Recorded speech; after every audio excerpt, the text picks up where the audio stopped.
Hi, everyone. Judge Andrew Napolitano here for Judging Freedom. Today is Tuesday, December 24th, 2024, Christmas Eve.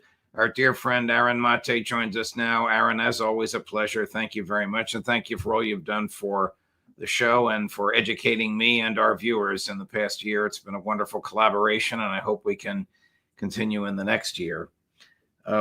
What is the IDF doing in Syria as we speak?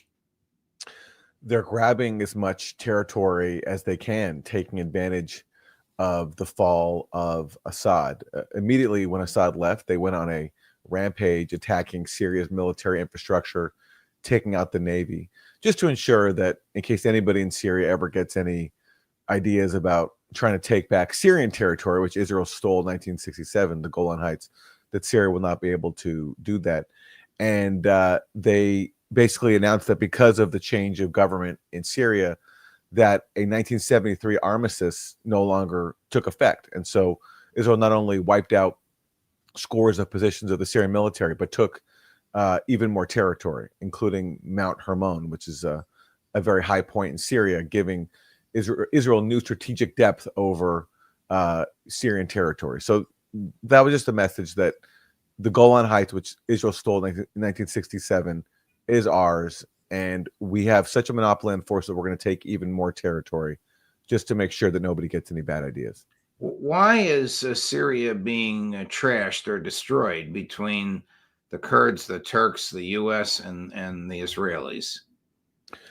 Well, Syria, going back many decades, has long been the site of so much geopolitical squabbling because of its location, because of its history. In the case of Israel and the U.S., Syria was worth targeting because Syria was a land bridge through which Iran could supply Hezbollah. And Hezbollah is the main force in the region that, as we've just been seeing over this last year, is the main force in the region that can resist Israeli hegemony and stands in the way of Israel's efforts to basically wipe out Palestinians, crush their goals for self-determination. So that's why Israel was targeted from the point of view. That's why Syria was targeted, from the point of view of Israel and the U.S. And then you have Turkey, which is ruled by Erdogan, who has long seen Syria as a part of his empire that he wants to restore. And so that's why he's been so involved in meddling in Syria. And that's why, without his support, Hayat Tahrir al-Sham, the rebranded al-Qaeda group that ousted Assad, would not have been able to launch the offensive that has brought itself to power. And then there's this, cut number 11. We have been briefing you regularly that there are approximately 900 U.S. troops deployed to Syria. We recently learned that those numbers were higher, and so asked to look into it. I learned today that, in fact, there are approximately 2,000 U.S. troops in Syria. As I understand it, as it was explained to me, these additional forces are considered temporary rotational forces that deploy to meet shifting mission requirements, whereas the core 900 deployers are on longer-term deployments. I will also highlight that, again, as it was explained to me, these forces, which augment the Defeat ISIS mission, were there before the fall of the Assad regime. That, of course, was General Pat Ryder at the Pentagon. I don't know who has the worst job, he or Matt Miller, and I don't know who is the bigger liar, he or Matt Miller. Remember Milton Friedman, there's nothing more permanent than a temporary government program. Who is he kidding? These troops are temporarily there. Well, this is part of a long-running deception in Syria where top U.S. officials have concealed the fact that there are a sizable number of U.S. troops inside Syria. If you were to poll most Americans, I don't think a majority would even know that U.S. troops are in Syria because it's just been completely kept out of the front pages. It's seldom ever discussed, except when U.S. officials have to make admissions like this, such as, oops, yeah, remember when we told you we had 900 troops? Actually, the number is more like 2,000. And this has been out in the open ever since President Trump back in 2019 ordered the withdrawal of all U.S. troops in Syria. And what happened immediately? Rather than implement the orders of the commander-in-chief, top Pentagon and State Department officials simply ignored him. And James Jeffrey, who was at that point a top Trump official for Syria, even acknowledged that he fudged the numbers, that he misled Trump on how many troops were actually there. So this is just the latest extension of that, lying to the American public, lying to the president about how many U.S. troops are in Syria. And the reason why U.S. troops are in Syria is also never admitted. The official pretext is that we're there to fight ISIS. But if you read the Pentagon's own reports about the mission, as I have, and I've written about this, U.S. troops are barely fighting ISIS. What they're actually doing is what Trump admitted to after he stood down in the face of in the face of the resistance from his top officials to his orders. He admitted, we're there to take the oil. We're there to protect the oil. And what did he mean? To protect the oil from the Syrian people.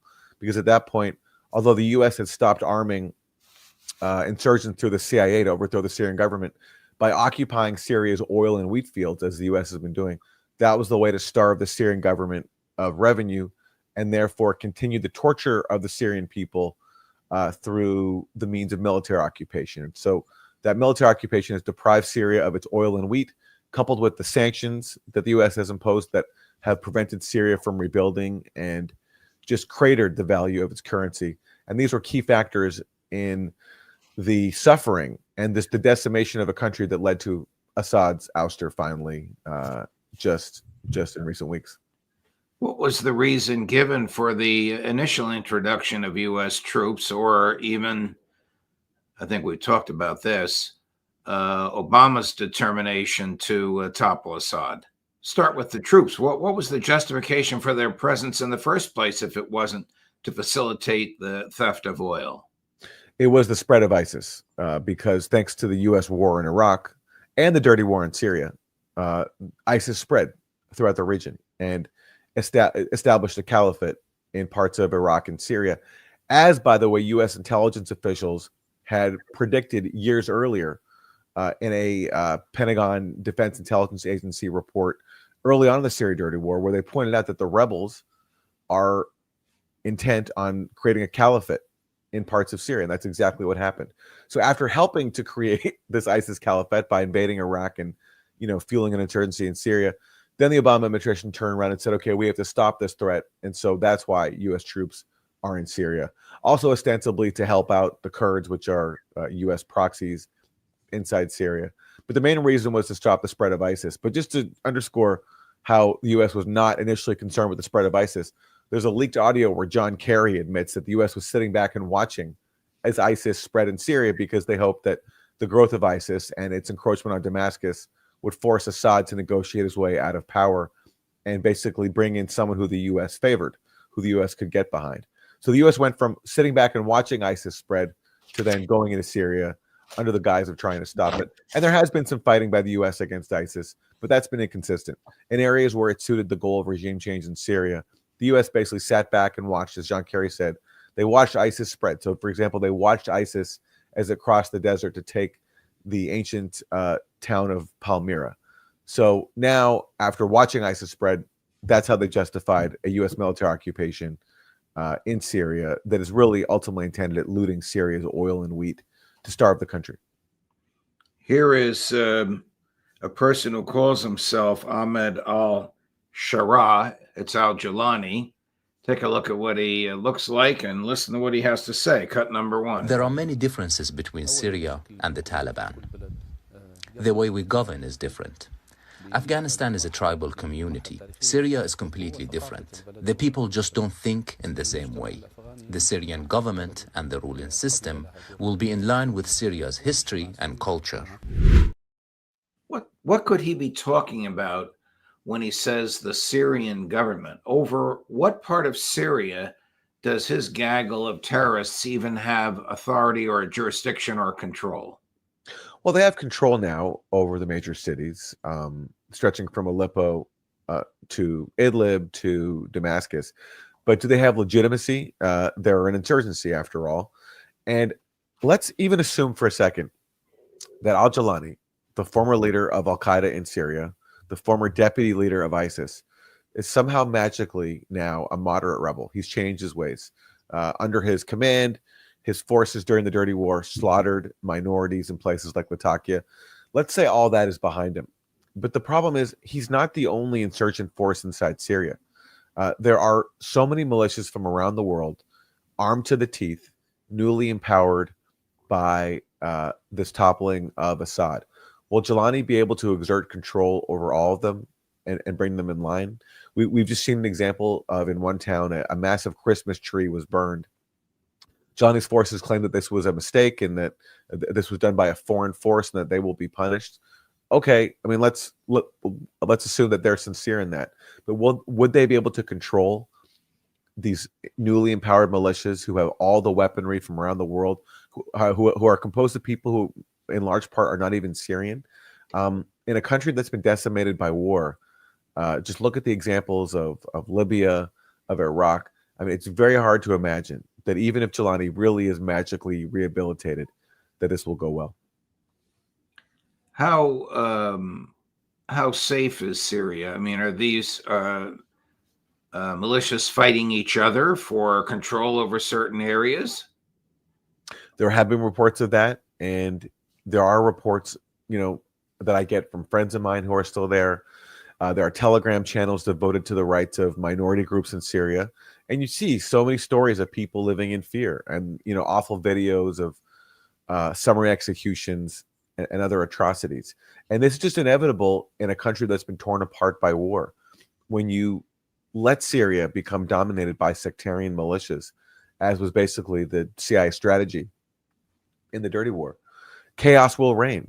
No matter, again, even if Jelani has now suddenly, and I'm not saying he does, because I just have a hard time believing it, but even if he does have the best of intentions, when you destroy a country through sanctions, through military occupation, and through a dirty war, inevitably you're going to lead to chaos. And I pray for the best for Syria. I mean, the best thing that the U.S. could do, I think, at this point, is drop the sanctions that have destroyed Syria's currency, that prevent Syria from rebuilding. I mean, maybe if Syria gets the chance to breathe a little bit, gets a little bit of a respite from the foreign imposed economic siege, maybe there's a better chance at a somewhat peaceful future. But it just, under these conditions, it's very hard to imagine. Colonel McGregor reports, and he sent me photos of a slave market, female slaves being auctioned in downtown Damascus. Do you know of, have you seen any of these reports? I have not heard that one, so I can't vouch for that. What I do know is that there was a protest in Damascus recently after a top official with Hayat Tahrir al-Sham, the newly empowered insurgent group that leads Syria. There was a protest after one of their officials said that women have no place in government and the judiciary. And I know that there was a protest against that. And some people around Jelani have said, no, yes, we're not going to be sectarian. We're going to respect women and minority rights. But again, it's very hard to believe based on their ideology and their record. I mean, this group ruled Idlib for many, many years, where women were all forced to cover, where there was repression, where the political dissidents against Hayat al-Sham were imprisoned, just like people were imprisoned in Assad's prisons. So it's very hard to believe that this country, which was once secular, where women's rights were protected legally, it's hard to imagine that tradition is going to continue to be followed. Hasn't Jelani dismissed the entire judiciary, many of whom were female, and didn't he tell the females, don't bother coming back? Yes, there was a report of women judges being told not to come into work. Yes, yeah.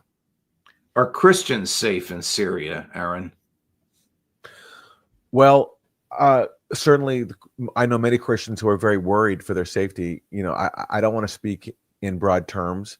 There are videos of Christians in some towns being able to celebrate Christmas this year, which is a positive sign. When the sectarian militias controlled Aleppo years ago, scenes of Christians celebrating were absent. It just wasn't allowed because people lived in fear of these sectarian insurgents. Now, on the positive side, you are seeing in some places some Christians celebrate, but it's varied. In some places they're not, and they're afraid. And certainly the fact that a Christmas tree in a public square was burned down sends a very chilling message to people. So it's hard to speak in broad terms for a very complex situation. In some areas, I think it's positive. In some places, I think it's very negative, and people are definitely, and I can say this from firsthand accounts, are living in fear. Do you foresee military conflagration between Israel and Turkey over dominance in Syria? I don't. I think these two are working hand in glove. They have divvied up the territory that they want for themselves. I don't think Israel has the kind of grand expansionist plans that Turkey does when it comes to Syria. I mean, Syria definitely wants, for example, the town of Aleppo, which it sees as a part of its historical political sphere. Back during the high years of the Dirty War, Turkish-backed militias basically, when they took over Aleppo, they stripped it of its vital industries and took the parts back to Turkey. And so I suspect we'll see that. I don't see Israel trying to take over any major cities, at least not right now. I mean, you never know with Israel. They're always an expansionist, messianic state. But I think it's Turkey that will make the major grab for influence, while Israel will just be content to take the territory around the Golan Heights that it sees as integral for its own security, which means its own ability to ensure that Syria cannot resist it, cannot take back this territory that Israel's stolen since 1967. When you say take territory around the Golan Heights, do you mean Netanyahu or Ben Gvir or Smotrich or one of those folks will proclaim it as a part of Israel, or they'll just say this is some buffer zone that nobody can come in? Well, that's a great question. You have people like Ben Gvir who are so extremist and who really believe that the Bible has granted them the right to steal as much land as they want. So you might hear claims like that from him. Some Israelis have talked about how Damascus is a part of Greater Israel. So who knows? Boy. But Netanyahu, I suspect, was a little bit more political savvy. I suspect he'll go with the security line. This is a buffer zone. We need this for our own security. The same way he steals West Bank land and Gaza land and says that we need this for our security. Right. You talk about Israeli fanatics saying Damascus is a part of Israel. We saw chants of Turkish fanatics chanting to President Erdogan, you ready for this? On to Jerusalem. What does that mean? Well, yeah, I don't think we'll see that happening. Erdogan, despite all his rhetorical support for Palestinians, is still facilitating oil sales to Israel. So Erdogan's played a very cynical game. He, in public, he claims to be a foe of Israel, to stand up for Palestinians. But what has he done in real life? He's sold energy that keeps Israel's death machine going. And he's focused his energies on stealing territory in Syria and overthrowing its government. So that's the real Erdogan, I think, not the one we get in public. Do you think that Donald Trump and his Republican allies in the Congress and in his new administration will undermine the quest for a Palestinian state? I think they'll continue U.S. policy of undermining the quest for a Palestinian state. There's no president, with the exception of Jimmy Carter after he left office, who's endorsed the notion that Palestinians have the right to self-determination in a contiguous state inside the West Bank and Gaza, which, by the way, for Palestinians is already a massive compromise that they've accepted. The Palestinian leadership, beginning in the 1970s, but formally made official in the 1980s, accepted a Palestinian state in just 22% of their historic homeland, the West Bank and Gaza. There's no Israeli leader or U.S. leader, with the exception of Jimmy Carter, long after he was out of office, who's endorsed that notion. Everybody from Bill Clinton to George W. Bush to Barack Obama to Donald Trump has all said that Israel should have the right to annex the major West Bank settlement blocks that make a Palestinian state impossible. And I suspect Trump will continue with that tradition once he takes office. Have Hezbollah and Hamas been effectively degraded as fighting forces? I wouldn't say Hezbollah has been degraded as a fighting force. No, I mean, like the fact that Israel was forced to accept a ceasefire with them shows that, Hezbollah is still a deterrent. But I do think it's been weakened. It suffered major blows. I mean, the pager attacks were very devastating. The killing of Hassan Nasrallah and other top leaders. I mean, there's no denying that. And Hamas Hamas can fight Israeli forces once they enter Gaza. I mean, we still see that. But in terms of Hamas posing a major military threat to Israel, yeah, I never believed that they did. They were able to strike a major blow on October 7th, but that was just one day, a few hours. Is that sustainable over the long term? It's not. I mean, and how can it be when you're located inside a besieged death camp where Israel controls what gets in and what gets out? So I do think Hamas has been degraded. The one thing they have going for them is that Israel has been so genocidal and monstrous inside Gaza is that they've ensured that generations of people inside Gaza, I mean, those who remain, will be wanting to fight Israel based on just how barbaric it's been in its assault on Gaza. Is there significance to Prime Minister Netanyahu's decision not to attend the 80th anniversary of the liberation of Auschwitz, which of course is located in Poland? Yes, which is where Netanyahu's family is from, and he can't go because he's fearful of an arrest warrant from the ICC. So that's hugely symbolic that Netanyahu, who's currently overseeing the current Holocaust, can't go commemorate a previous Holocaust, which he's exploited along with other Israeli officials to perpetuate the current one. So of course, I mean that's very, very symbolic. It shows that it draws a connection between the genocide of Jews in the Second World War and then how the state claiming to act now in the name of the Jewish people is perpetrating a current genocide. And the fact that the leader of that genocide, Netanyahu, is afraid of traveling to a European country because of an arrest warrant for the ICC.